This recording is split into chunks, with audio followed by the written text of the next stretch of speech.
sculpté par Binge Audio. Salut, c'est Thomas Rozek. Il aura fallu 16 ans à Facebook pour interdire tous les contenus niant ou déformant l'Holocauste. Désormais, le réseau social américain dirigera même les gens vers des sources faisant autorité s'ils recherchent des informations sur le génocide nazi. Cette nouvelle politique, annoncée lundi par Mark Zuckerberg, a été décidée en raison de la montée de l'antisémitisme dans le monde et du niveau alarmant d'ignorance sur l'Holocauste, en particulier chez les jeunes. Des enquêtes ont montré que certains jeunes Américains pensent que l'Holocauste était un mythe ou qu'il a été exagéré. Tracer les bonnes lignes entre ce qui est et ce qui n'est pas un discours acceptable n'est pas simple, mais dans l'état actuel du monde, je crois que c'est le bon équilibre, a expliqué le PDG de Facebook. J'ai ouvert mon compte Twitter au printemps 2008 et mon compte Facebook en septembre de la même année. Ça fait donc 12 ans que quotidiennement je passe par ces plateformes pour y faire exactement ce que vous aussi vous y faites, m'informer, me divertir, m'énerver tout seul devant mon écran, etc., etc. 12 ans, ça commence à faire long et ça laisse le temps de voir s'installer tout un tas de mauvais réflexes dans et hors de ces plateformes. Un raccourcissement du temps de réaction et d'indignation et des boucles médiatiques qui vont avec, une défiance accrue face à la parole autorisée et à tous celles et ceux qui la représentent, un temps infini passé à lutter contre la désinformation, sans succès souvent, tout en déplorant de voir prospérer sur tous ces travers les plus tristes représentants d'un populisme régénéré. Et alors que le plus connu d'entre eux tente en ce moment même, de l'autre côté de l'Atlantique, de s'accrocher désespérément au pouvoir, la question du rôle et de la place de ces outils numériques qu'on nous vantait jadis comme la dernière marche vers une libération totale des esprits est plus que jamais posée. Ce sera le sujet de notre épisode du jour. Bienvenue dans Programme B. Notre invité pour en discuter, c'est un habitué des lieux, Olivier Herscheid, maître de conférences en sciences de l'information et de la communication à l'université de Nantes. Il vient tout juste de signer un essai passionnant, Le Monde selon Zuckerberg, aux éditions CEF. Un essai qui pose la question de la responsabilité justement des plateformes, en rappelant notamment à quel point la séquence politique autour de Cambridge Analytica et le scandale de manipulation de l'opinion il y a 4 ans avaient changé notre perception de ces outils. Le scandale Cambridge Analytica qui a été révélé après l'élection de Trump et après aussi le vote du Brexit, achevé de documenter ce dont on se doutait déjà en partie, c'est-à-dire qu'effectivement ces grandes plateformes et ces réseaux sociaux sont amenés par leur capacité de résonance, par leur nombre d'utilisateurs, par leur intrication à chacune des sphères et des étages de nos vies publiques et sociales et privées, à jouer des rôles majeurs sur un plan politique. Et ce qu'est venu révéler, documenter et confirmer Cambridge Analytica, c'était alors non pas que Facebook peut faire gagner une élection ou est directement responsable de manière causale de l'arrivée de Trump au pouvoir, mais qu'en tout cas, il se joue sur ces plateformes des points de bascule à l'échelle d'une élection et que si elles sont utilisées d'une certaine manière dans ces périodes-là, elles sont en capacité effectivement de décider, par exemple, des gens qui n'étaient pas prêts à aller voter, de les décider à aller voter plutôt pour tel ou tel candidat, et même s'il n'y a pas, puisque c'est souvent un débat qui oppose un petit peu les spécialistes, mais même s'il n'y a pas forcément d'effet fort des médias, c'est-à-dire qu'encore une fois, si ces plateformes ne sont pas les seules, bien sûr, à décider de ça, parce que l'élection, c'est un processus multifactoriel et multicausal par excellence, mais en tout cas, ce qui est certain, c'est que le rôle joué par ces plateformes-là et par tout leur écosystème, parce que derrière une plateforme, Facebook, il y a évidemment les publicités politiques qui l'affichent, mais il y a également la manière dont les échanges de liens ou de publicités ou de références circulent dans ce qu'on appelle maintenant le dark social, c'est-à-dire dans les messageries privées, et donc tout à fait en dessous du niveau de ce qui est repérable. Et donc effectivement, ça a permis de faire évoluer, de changer notre regard sur ces plateformes et d'admettre, d'installer dans le champ social le fait que elles jouaient. C'était des acteurs politiques majeurs, au même titre que les médias classiques le sont depuis qu'on a inventé les médias classiques. Et ce que toi tu décris et qui est saisissant dans cette histoire, c'est que cette séquence autour de Cambridge Analytica, elle sert aussi de révélateur pour Mark Zuckerberg et pour son équipe. Toi, tu le vois notamment dans cette fameuse audition face au Congrès américain où on l'a vu totalement désemparé et ressemblant, je crois que tu le compares à un collégien qui se fait engueuler par le proviseur. On ressentait cette espèce de sidération de son côté. Mr. Zuckerberg, would you be comfortable sharing with us the name of the hotel you stayed in last night?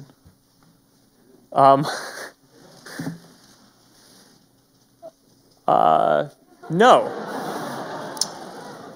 Oui, c'est ça, c'est-à-dire qu'il y a effectivement, moi c'est ce qui me frappe et ce qui m'interroge, alors à la fois en tant que chercheur, mais aussi en tant qu'individu et que citoyen. Il ne faut jamais oublier qu'effectivement Zuckerberg a inventé une plateforme qui était une plateforme de notation des plus belles filles du campus, et qu'il se retrouve aujourd'hui à la tête d'un outil géopolitique ou géostratégique avec des enjeux absolument colossaux sur bien des aspects. Et donc la question c'est à la fois comment se prépare-t-il à gérer ces aspects-là, et puis surtout est-il en capacité de le faire, c'est-à-dire quand il est confronté, et c'est ça moi qui m'avait particulièrement frappé dans la série d'auditions là, aux États-Unis ou ailleurs d'ailleurs, mais quand il est confronté à des enjeux qui sont de prime abord des enjeux politiques, on voit qu'il y a une forme de... Ouais, il est un petit peu désemparé, il semble en tout cas perdu. Bon, c'est quand même quelqu'un, lors de ses premières apparitions médiatiques ou devant des jurys ou des choses comme ça, il était jeune, on pouvait le soupçonner de n'avoir pas eu de média training et d'être habitué. Bon, là, c'est plus le cas. Et là, on voyait qu'il était sur le fond, pas tellement sur la forme, mais sur le fond assez désarçonné, parce qu'on avait l'impression de quelqu'un qui se retrouve en situation de faire face à des problèmes qu'il n'avait pas imaginés et qu'il ne sait pas résoudre, avec une espèce de principe de Peter qui avait été décrit dans un bouquin des années 70, où à force de monter en échelon et de se retrouver à la tête de structures et d'organisations pour lesquelles on n'a plus aucune compétence en termes de gestion, parce qu'au départ on savait fabriquer des sites web et mettre des gens en relation, et bien effectivement cette incompétence elle ressort. Et le problème c'est que alors cette incompétence ou ce désarroi ou cette incapacité en tout cas à traiter de ces problèmes-là, elle affecte au premier plan 2,5 milliards d'individus sur la planète. Et on a encore eu un exemple tout à fait récent avec une prise de position de Zuckerberg sur la question de la Shoah, où il explique qu'ils ont durci les CGU de Facebook pour considérer que le négationnisme ou la relativisation, on va dire, de la Shoah serait maintenant immédiatement sanctionné et que les gens seraient bannis, parce que, dit Zuckerberg, j'ai vu des données qui me montrait qu'il y avait une montée des agressions antisémites. Et on se dit, mais 2021, que n'a-t-il pas vu ces données-là avant pour comprendre qu'il y avait un problème majeur dans la manière dont Facebook traitait les discours antisémites, notamment au sein de sa plateforme, en s'abritant toujours derrière la fameuse liberté d'expression à l'américaine, où le racisme, effectivement, n'est pas un délit ou un crime, mais une opinion. Donc, sur toutes ces questions-là, et notamment sur les aspects politiques et géostratégiques, on sent bien que Zuckerberg a des formes soit de fragilité, soit d'incompétence, ou en tout cas qu'il ne sait plus par quel bout prendre ses affaires, d'autant qu'il est lui-même. Là, c'est assez simple de poser ça en tant que chercheur ou observateur, mais on imagine bien sûr aussi qu'il est lui-même au centre d'un jeu très très dense d'influences et d'intérêts géopolitiques, économiques et ainsi de suite. Mais ça n'empêche pas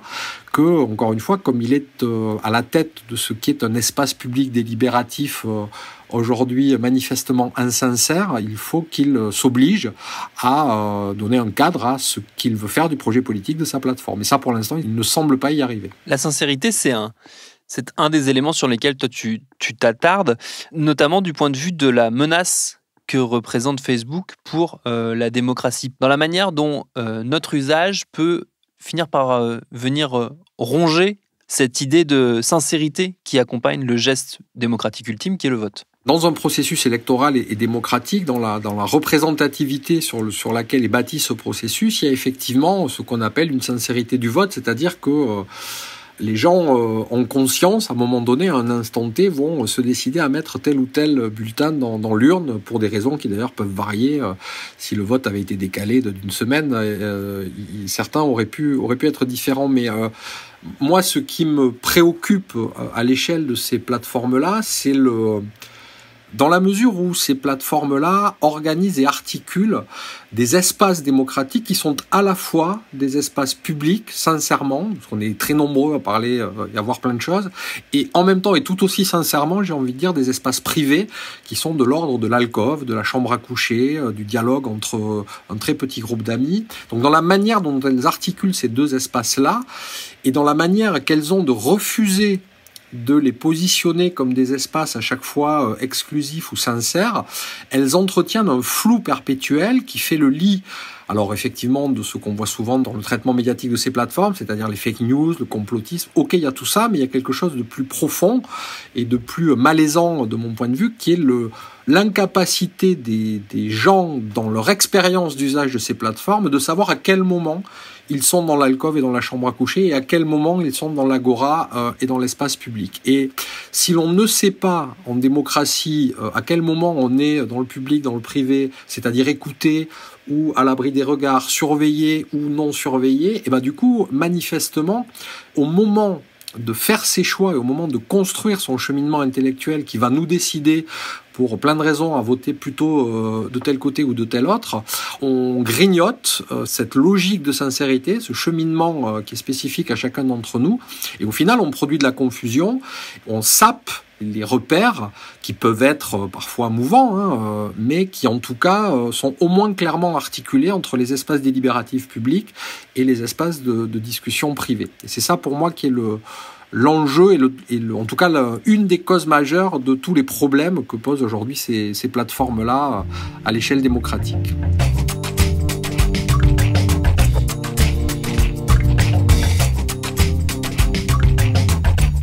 C'est pas la première fois qu'on a ce type de conversation, déjà toi et moi, dans ce podcast. On est loin d'être les premiers à l'avoir. Ça fait longtemps que des chercheurs dont tu fais partie alertent sur ces sujets. Donc on est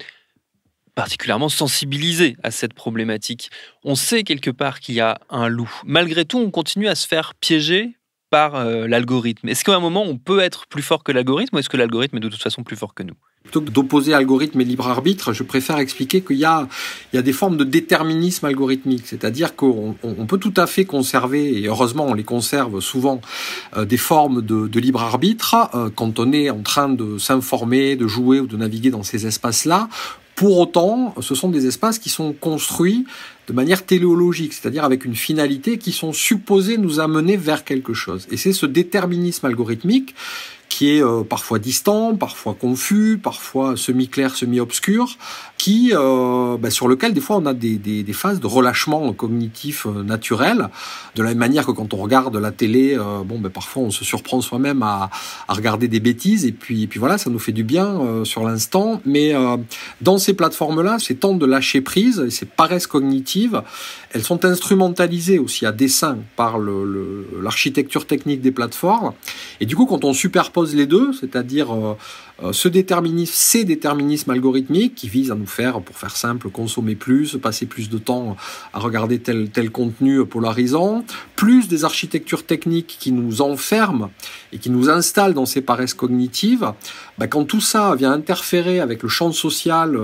on parlait du vote, mais on pourrait parler d'autres sujets de société, sur l'IVG, sur, que sais-je encore, la peine de mort, parce que on en est encore à relancer ou à se poser la question de savoir s'il faut relancer le débat sur ces questions-là. Là, effectivement, il y a un vrai terrain glissant et il y a un vrai risque de voir des formes de libre arbitre qui vont se taire ou s'écraser derrière ce qui va être présenté comme des points de vue dominants ou méritants en tout cas d'être débattus à un instant T. Et là, les plateformes, pour le coup, ont une responsabilité, à mon sens, qui est une responsabilité éditoriale directe. Dans la manière de gérer cette responsabilité, justement, toi, tu convoques 4 figures, qu'on va dire, de pop culture qui résument un peu l'attitude des grands patrons, des grandes têtes pensantes des nouvelles technologies. C'est Superman, Spider-Man, Peter Pan et le docteur Frankenstein. Est-ce qu'on peut expliquer un peu qu'est-ce que ces 4 personnages représentent dans la gestion des problématiques et de la responsabilité des plateformes ? Effectivement, il y avait ces 4 figures quasi mythologiques qui me paraissaient assez exemplaires. Alors Spider-Man, c'est parce que effectivement, il y a la célèbre phrase un grand pouvoir implique une grande responsabilité, et qu'on voit bien quand on parlait tout à l'heure de Zuckerberg totalement défait devant le Congrès américain. Typiquement, c'est quelqu'un qui réalise qu'il a ce pouvoir-là, mais que la responsabilité qui lui échoit derrière, il est sincèrement incapable de l'assumer. Alors après, il y a le syndrome de toute puissance, à la Superman, effectivement, où on le voit encore, on en parlait tout à l'heure, quand il découvre qu'il a la capacité de bloquer les discours négationnistes ou révisionnistes parce qu'il a vu des données qui montraient que, il décide de le faire, et du jour au lendemain, 2,5 milliards de personnes vont se voir, alors là, en l'occurrence, c'est tant mieux, mais privées de ce type de discours-là. Mais depuis des années, il a décidé que voir un téton de poitrine féminine, c'était de la pornographie, et donc 2,5 milliards de personnes aussi sont privées de ces images-là sur Facebook. Donc Spider-Man, Superman. Ensuite, il y a effectivement le côté Frankenstein, c'est-à-dire la créature qui va dépasser un petit peu ou qui va s'autonomiser. Alors Facebook est pas une créature faite de chair qui est capable de s'autonomiser, mais moi, ce qui m'intéressait de questionner derrière le mythe de Frankenstein, c'était de voir qu'effectivement, et là aussi avec cette espèce de lâcher prise de Zuckerberg, on voit que ces plateformes-là, on pourrait dire la même chose d'autres plateformes équivalentes, elles ont une forme d'autonomie technique, c'est-à-dire que ce sont des construits techniques, des artefacts, autour duquel des intérêts et des acteurs vont venir mobiliser, des intérêts économiques, c'est des acteurs économiques, des intérêts politiques, c'est des acteurs politiques, et la plateforme, elle va répondre en fait à chacun de ces acteurs de manière autonome, c'est-à-dire que si vous êtes un politique, sur Facebook, vous aurez des écosystèmes et des situations de discours qui vous seront proposés par ces déterminismes algorithmiques, qui seront adressés à des catégories particulières. Idem si vous êtes un acteur économique. Donc, chacun, en fait, en miroir, va, en quelque sorte, animer une partie de cette créature de Frankenstein que sont devenues ces plateformes-là. Et puis la quatrième, j'ai oublié, c'était Peter Pan, parce qu'il y avait effectivement, alors c'est pas tellement le refus de grandir ou d'entrer dans l'âge adulte, mais c'est plutôt dans le rapport à la loi, ou si on peut considérer que le rapport à la loi est ce qui définit en tout cas l'entrée dans l'âge adulte, avec l'acceptation de tout ce que ça convoque. Et effectivement, on voit que ces plateformes-là, par rapport à la loi des hommes, pour reprendre une formule connue, elles ont plutôt fait le choix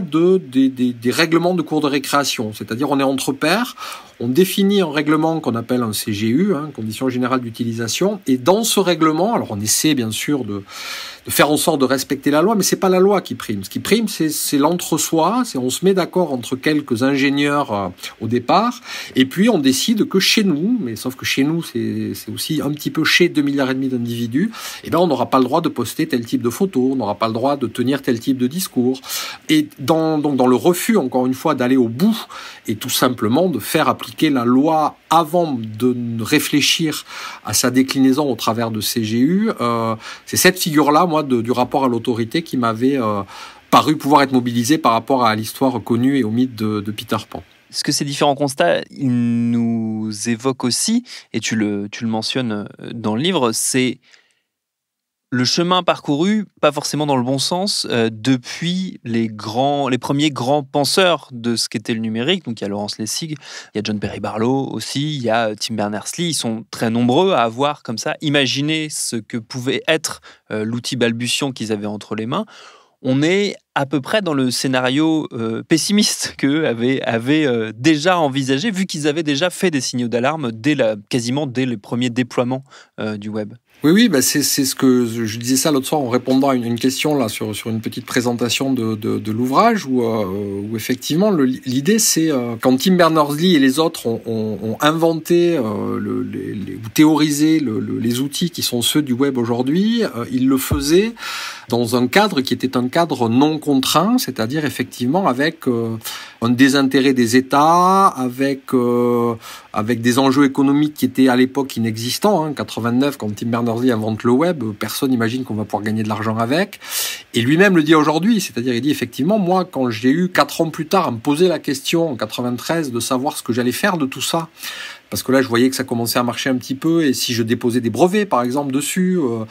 il dit, j'ai choisi de ne pas le faire parce que j'ai tout de suite compris que si je fermais ces technologies-là, on allait installer le monde qui est le monde actuel, c'est-à-dire qu'on allait avoir non plus un espace public, mais un alignement d'espaces privés de plus en plus imperméables les uns aux autres. On allait avoir non pas un web délibératif, mais des stores, enfin des magasins d'applications marchands. Donc tout ça est venu, effectivement, le web dans lequel, ou le monde numérique dans lequel a grandi l'apprenti ingénieur Zuckerberg n'est pas celui qui était celui du trentenaire Tim Berners-Lee dans les années 90 quand il déploie ces technologies-là. Et donc, le constat ou l'avertissement de ces gens-là est d'autant plus fort qu'effectivement, tout ça n'est pas une surprise. On en connaît à la fois les causes et les effets. Et aujourd'hui, notre incapacité générale, en tout cas, à revenir en arrière, elle vient du fait qu'on est effectivement prisonnier à la fois dans le champ social et dans le champ politique. On est installé dans un mal-confort technologique qui nous rend bien des services à bien des égards et qui nous empêche, comme une espèce de point aveugle, d'aller jusqu'au bout de notre interrogation sur des technologies qui ont aussi des capacités de nuisance.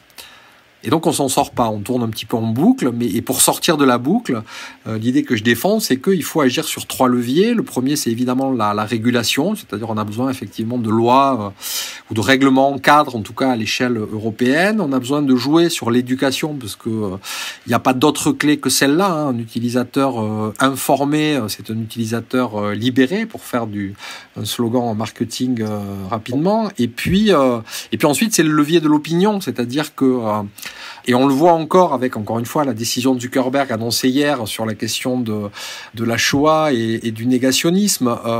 Ces gens-là ne se saisissent de ces questions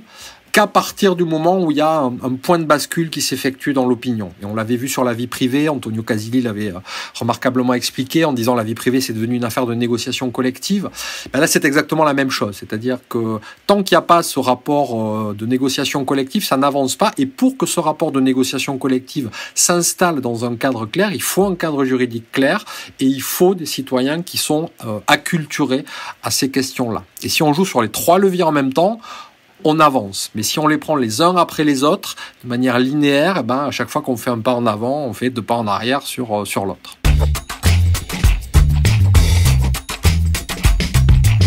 Et je le redis, le livre de notre invité, Le Monde selon Zuckerberg, il est dispo aux éditions CEF. Merci à Olivier Herscheid pour ses réponses. Programme B, c'est un podcast de Binge Audio préparé par Lauren Bess, réalisé par Mathieu Thévenon. Abonnez-vous sur votre appli de podcast préféré pour ne manquer aucun de nos épisodes. Facebook, Twitter, Instagram pour nous parler. Et à demain pour un nouvel épisode.